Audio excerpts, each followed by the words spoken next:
मराठी भाषा को classical language के दर्जा देने की बात पिछले कई सालों से चल रही है।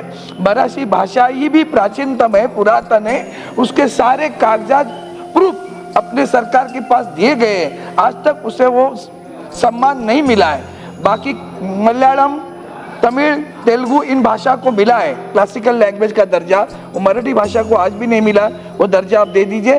जाणतो मराठी, मानतो मराठी, दंगते मराठी, रंगते मराठी, स्पंदते मराठी, स्पर्शते मराठी, गुंजते मराठी, गरजते मराठी, गरजते मराठी।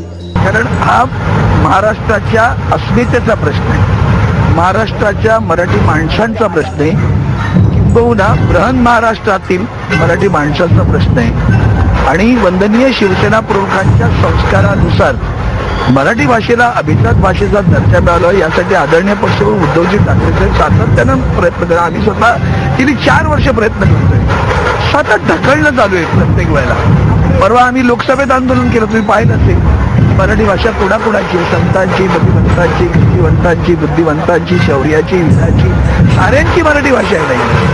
ही मराठी भाषा गोरगरिबांची, कामगारांची, कष्टकऱ्यांची, शेतकऱ्यांची सुद्धा आहे। त्या मराठी भाषेला अभिजात भाषेचा दर्जा मिळत नाही, याचं शल्य आमच्या मनामध्ये सतत राहणार आहे आणि त्याचा लढाई आम्ही सातत्याने करत राहणार।